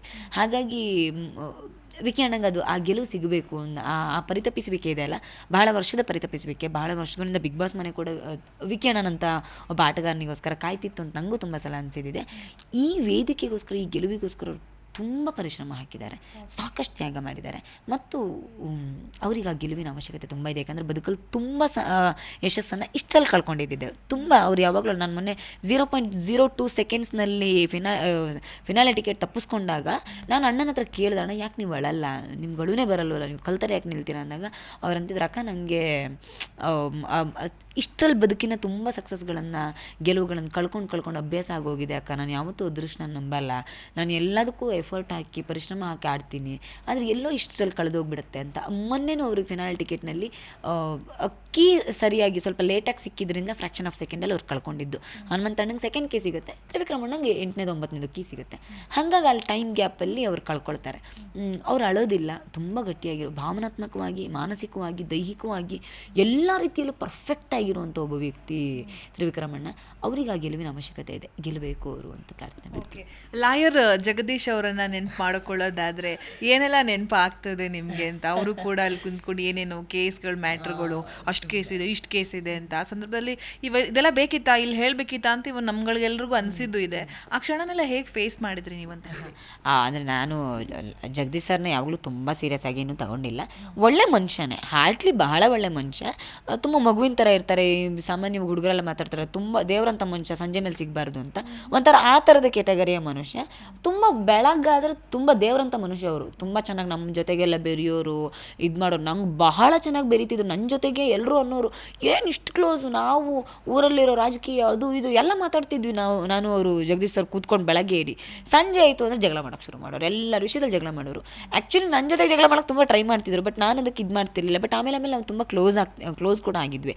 ಅದೊಂದು ಘಟನೆಯಲ್ಲಿ ಅವ್ರು ಹೆಂಗೆ ಅಂದರೆ, ನೀವು ಎಷ್ಟೇ ಕ್ಲೋಸ್ ಆಗಿರಿ, ಒಂದ್ಸಲ ಏನಾದರೂ ನೀವು ಅವ್ರಿಗೆ ಸಪೋರ್ಟ್ ಮಾಡಲಿಲ್ವಾ, ಆ ಕ್ಷಣಕ್ಕೆ ಬದ್ದಿದ್ದನ್ನೆಲ್ಲ ಹೇಳಿ ಇನ್ಯಾವತ್ತೂ ಮುಖ ನೋಡ್ಬಾರ್ದು, ಆ ರೀತಿ ಜಗಳ ಮಾಡಿಬಿಡ್ತಾರೆ. ಆಮೇಲೆ ನಮಗೆ ಮುಖ ನೋಡೋಕೆ ಒಂಥರ ಆಗಿರುತ್ತೆ, ಬಟ್ ಅವರಾಗಿ ಬಂದು ಮಾತಾಡಿಸ್ತಾರೆ. ಹಾಗಾಗಿ ಅವ್ರ ಮಾತುಗಳನ್ನು ಗಂಭೀರವಾಗಿ ತೊಗೊಳೋದಕ್ಕೆ ಸಾಧ್ಯನೇ ಆಗ್ತಿರ್ಲಿಲ್ಲ. ಅವರು 28 ಕೇಸ್ ಅದೆಲ್ಲ ಸುಮ್ಮನೆ ಹೇಳಿದ್ದಾರೆ, ಅದು ಅವ್ರಿಗೂ ಗೊತ್ತು ಅಂಥದ್ದೆಲ್ಲ ಏನೂ ಇಲ್ಲ ಅಂತ. ಆ್ಯಂಡ್ ಅವರೇ ತುಂಬ ಸಲ ಒಳಗಡೆ ಇದ್ದಾಗಲೂ ಹೇಳ್ತಿದ್ರು, ಇಲ್ಲ ಅವಳ ಮೇಲೆ ಸುಳ್ಳು ಆಪಾದನೆ ಹಾಕಿದ್ದಾರೆ, ಅದು ನನಗೆ ಚೆನ್ನಾಗಿ ಗೊತ್ತು, ನಾನು ಅದೇ ಫೀಲ್ಡಲ್ಲಿರೋನು ಅಂತಲೇ ಹೇಳ್ತಿದ್ರು. ಮನುಷ್ಯ ತುಂಬ ಒಳ್ಳೆ ಮನುಷ್ಯ, ಅಂದರೆ ಲಿಟ್ರಲಿ ಮಗುವಿನ ಥರ ಇರೋ ಮನುಷ್ಯ. ಒಳ್ಳೆತನಕ್ಕೆ ನಿಂತರೆ ತುಂಬ ಒಳ್ಳೆ ಮನುಷ್ಯನೇ. ಅದೇ ಆ ಕ್ಷಣ ಚಿತ್ತ ಕೋಪ ಬಂದಾಗ ಏನೋ ಹೇಳಬೇಕು, ಯಾರನ್ನಾರು ಟ್ರಿಗರ್ ಮಾಡಬೇಕು ಅಂತ ನಿಂತರೆ ಅಲ್ಟಿಮೇಟ್ ಸಿಕ್ಕಾಪಟ್ಟೆ ಟ್ರಿಗರ್ ಮಾಡ್ತಾರೆ, ಆ ಥರದ ವ್ಯಕ್ತಿ. ಹಾಗಾಗಿ ಅವ್ರ ಬಗ್ಗೆ ಹಿಂಗೆ ಅಂತ ಹೇಳೋಕ್ಕಾಗಲ್ಲ, ಕ್ಷಣಚಿತ್ತ ಕ್ಷಣಪಿತ್ತ ಅಂತ ಹೇಳ್ಬೋದು ಅಷ್ಟೇ. ಫಟಾಫಟ ಅಂತ ಒಂದಷ್ಟು ಹೆಸರುಗಳನ್ನ ಹೇಳ್ತಾ ಹೋಗ್ತೀನಿ, ಅವ್ರ ಬಗ್ಗೆ ನಿಮ್ಗೆ ಏನೇನು ಅನ್ಸುತ್ತೆ ಅದನ್ನು ಹೇಳ್ತಾ ಹೋಗಿ, ಓಕೆನಾ? ಭವ್ಯ. ಚಿನ್ಕುರುಳಿ, ಮುಗ್ಧತೆ ಮತ್ತು ಪೆದ್ದುತನ ಇದೆರಡರ ನಡುವಿನ ವ್ಯತ್ಯಾಸ ಗೊತ್ತಿಲ್ಲದೆ ನಡುವಿನ ಗೆರೆಯಲ್ಲಿ ನಿಂತಿರೋಳು. ಉಗ್ರ ಮಂಜು. ಅದ್ಭುತ ಆಟಗಾರ. ಆಟದಲ್ಲಿ ಒಂದು ಹೀರೋ ಆಗಬೇಕು ಇಲ್ಲ ವಿಲನ್ ಆಗಬೇಕು ಅಂತ ಬಂದಾಗ ಗೆಲ್ಲೋದಕ್ಕೆ ನಾನು ವಿಲನ್ ಆಗೋದಕ್ಕೂ ರೆಡಿ ಇದ್ದೆ ಅಂತ ಅಂದವರು ಯಾಕೋ ಈಗ ಪೋಷಕ ನಟ ಆಗಿದ್ದಾರೆ. ಗೌತಮಿ. ಪಾಸಿಟಿವಿಟಿ ಅನ್ನೋದಿದೆ, ಅದು ಆಟದಿಂದ ಆಚೆಗೆ ಎಷ್ಟು ರಿಯಲ್ಲು ಅನ್ನೋದ್ರ ಬಗ್ಗೆ ನನಗೆ ಬಹಳ ಗೊಂದಲಗಳಿದೆ. ಪ್ರಾಮಾಣಿಕ ವ್ಯಕ್ತಿ ಒಂದೊಂಚೂರು ಧೈರ್ಯದ ಅವಶ್ಯಕತೆ ತುಂಬ ಇತ್ತು. ಬಿಗ್ ಬಾಸ್ ಮನೆಗೆ ಬಂದು ತುಂಬ ಧೈರ್ಯ ಕಲ್ತಿದ್ದಾರೆ. ಅದರದ್ದು ಇನ್ನೂ ಸಾಕಾಗಲ್ಲ ಅಂತ ಅನ್ಸುತ್ತೆ. ಹನುಮಂತು ಬುದ್ಧಿವಂತ, ಮುಗ್ಧ, ಬದುಕನ್ನು ಬಹಳ ಸರಳವಾಗಿ ತೊಗೊಂಡಿರೋ ವ್ಯಕ್ತಿ. ಅವನಾಗಿ ಬದುಕೋದು ಬಹಳ ಕಷ್ಟ. ಒಂದಷ್ಟು ಗೊಂದಲಗಳಿದೆ, ಆದರೆ ತನ್ನ ಪ್ರಾಮಾಣಿಕ ಪ್ರಯತ್ನ ಹಾಕಿ ಆಟ ಆಡ್ತಾ ಇರೋ ಹುಡುಗಿ. ಓಕೆ. ಚೈತ್ರ ಕುಂದಾಪುರ. ಅಮ್ಮ ಹೊರಗೆ ಬಂದ ತಕ್ಷಣ ಏನು ಮಾಡಿದ್ದೇನು ಯಾವ ಕೆಲಸ ಫಸ್ಟ್ ಮಾಡಿದ್ರಿ ಬಿಗ್ ಬಾಸ್ ಮನೆಯಿಂದ ಹೊರಗೆ ಬಂದ ಮೇಲೆ? ಅಮ್ಮನ ಹತ್ರ ಮಾತಾಡಿದ್ರ? ಅಪ್ಪ, ಅಕ್ಕ, ಬಾವ, ಅಕ್ಕನ ಮಗು, ತಂಗಿ ಏನೇನು ಹೇಳಿದ್ರು ಅಂತ ಹೇಳಬಹುದಾ ಅಂತ ಹೇಳಿ? ತಂಗಿ ಹತ್ರ, ಅಕ್ಕನ ಹತ್ರ ಮಾತಾಡಿದ್ದೀನಿ, ಅಮ್ಮಂಗೂ ಹೇಳಿದ್ದೀನಿ. ಮೊದಲು ಬಂದು ನಾನು ತಾಯಿಗೆ ಹೋಗಿ ಶರಣಾಗಿದ್ದು. ಮೊದಲು ಬಂದ ತಕ್ಷಣ ಮಾಡಿದ್ದೆ ದೇವಸ್ಥಾನಕ್ಕೆ ಹೋಗಿದ್ದು. ಅದ್ರ ನಂತರ ಮನೆಯವ್ರ ಹತ್ರ ಇನ್ನೂ ಏನು ಫೋನ್ ಮಾಡೋಕ್ಕೆ ಸಮಯ ಸಿಕ್ಕಿಲ್ಲ. ನಂಗೆ ಫೋನ್ ಸಿಕ್ಕಿದ್ದೆ ಇವತ್ತಾಗಿದ್ದರಿಂದ ಸಿಕ್ಕಿರಲಿಲ್ಲ. ಇನ್ನೀಗ ಎಲ್ಲ ಇಂಟರ್ವ್ಯೂಸ್ ಎಲ್ಲ ಮುಗಿಸ್ಕೊಂಡು ಮತ್ತೆ ಹೋಗ್ಬೇಕು. ನೆಕ್ಸ್ಟ್ ಸಾಮಾಜಿಕ ಚಟುವಟಿಕೆಗಳನ್ನು ಜಾಸ್ತಿ ಮಾಡ್ತೀನಿ. LLB ಮಾಡಬೇಕು ಅನ್ನೋ ಯೋಚನೆ ಇದೆ. ಒಂದಷ್ಟು ಜನ ಸಮಾಜದಲ್ಲಿ ನಿರಪರಾಧಿಗಳು ಕಾನೂನು ಸೌಲಭ್ಯಗಳು ಸರಿಯಾಗಿ ಸಿಗದೇ ಇರೋ ಕಾರಣಕ್ಕೆ ತುಂಬ ಅನ್ಯಾಯಕ್ಕೊಳಗಾಗ್ತಾ ಇದ್ದಾರೆ. ಅವರೆಲ್ಲರಿಗೆ ಧ್ವನಿಯಾಗಬೇಕು ಅನ್ನುವ ನೆಲೆಗಟ್ಟಿನಲ್ಲಿ ಅದೊಂದಷ್ಟು ಯೋಚನೆಗಳಿದೆ. ಉಳಿದಾಗೆ ತಾಯಿ ಜಗನ್ಮಾತೆ ಯಾವ ದಾರಿ ತೋರಿಸ್ತಾಳೆ ಆ ದಾರಿಲಿ ಹೋಗ್ತೀನಿ. ರಾಜಕೀಯ ಇನ್ನು ಸದ್ಯಕ್ಕಂತ ಯೋಚನೆ ಇಲ್ಲ. ಸಾಮಾಜಿಕ ಚಟುವಟಿಕೆಗಳನ್ನು ಮಾಡ್ತಾ ಹೋಗ್ತೇನೆ. ತಾಯಿ ಅವಕಾಶ ಹೇಗೆ ಕೊಡ್ತಾಳೆ ಹಾಗೆ ಮುಂದುವರಿತೇನೆ ಅಷ್ಟೇ. ಅವಮಾನ, ಸನ್ಮಾನ ಎರಡೂ ಬೇಕು ಬದುಕಿನಲ್ಲಿ. ಮೊದಲು ಅವಮಾನ ಸಿಗಲಿ, ಕೊನೆಗೆ ಸನ್ಮಾನ ಸಿಗಲಿ ಅಂತ ಭಾವಿಸ್ತೇನೆ. ಮದುವೆ ಆದಷ್ಟು ಬೇಗ ಖಂಡಿತ ಕರಿತೇನೆ. ನಾನು ಇನ್ನೊಬ್ಳಿದ್ದಾಳೆ ಶ್ವೇತಾ ಅಂತ ಇಲ್ಲ, ಆದಷ್ಟು ಬೇಗ. Thank you Chaitra. ಮುಂದೆ ನಿಮ್ಮ ಏನಿದೆ ಜರ್ನಿ ಅದು ತುಂಬ ಸುಖಕರವಾಗಿರಲಿ, ಇನ್ನಷ್ಟು ಸಾಧನೆ ಮಾಡ್ತಾ ಹೋಗಿ, ಹೀಗೆ ಮತ್ತೆ ಮತ್ತೆ ಇಂಟರ್ವ್ಯೂ ಮಾಡುವಂಥ ಭಾಗ್ಯ ನಮಗೆ ಸಿಗ್ತಾ ಇರಲಿ. Thank you so much and all the best ನಿಮಗೆ. Thank you so much. ತುಂಬ ಖುಷಿ ಆಯಿತು. ತುಂಬ ವರ್ಷಗಳ ನಂತರ ಮತ್ತೆ ನಾವು ಭೇಟಿಯಾದ್ವಿ. ಕಾಲೇಜ್ ದಿನಗಳೆಲ್ಲ ನೆನಪಾಯಿತು. ಖುಷಿಯಾಗಿದ್ದೇನು ಅಂತ ಕೇಳಿದ್ರೆ, ನಾನು ಬಿಗ್ ಬಾಸ್ ಮನೆಯಲ್ಲಿ ಕಾಲೇಜ್ ಡೇಸಲ್ಲಿ ಹೆಂಗಿದ್ದೆ ಹಾಗೆ ಇದ್ದೆ ಅನ್ನೋದು ಅದನ್ನು ಒಪ್ಕೊಂಡಿದ್ದಿದ್ದಲ್ಲ ಇದೊಂಥರ ನಂಗೆ ವಿಟ್ನೆಸ್ ಇದ್ದಾಗ ನೋಡ್ರಪ್ಪ ನಾನೇನು ಕ್ಯಾಮರಾ ಇದ್ದಿದ್ದಕ್ಕೆ ನಾಟಕ ಮಾಡ್ತಿರ್ಲಿಲ್ಲ, ನಾನು ಇದ್ದಿದ್ದೆ ಹೀಗೆ ಅನ್ನೋದಕ್ಕೆ thank you so much. Thank you. ವೀಕ್ಷಕರೇ ನೋಡಿದ್ರಲ್ಲ, ಇದು ಚೈತ್ರ ಕುಂದಾಪುರ ಅವರ ಮಾತುಗಳು. ಇದು ಈ ಹೊತ್ತಿನ ವಿಶೇಷ. ನೋಡ್ತಾ ಇರಿ ಜಿ ಕನ್ನಡ ನ್ಯೂಸ್, ಸತ್ಯವೇ ಸುದ್ದಿಯ ಜೀವಾಳ.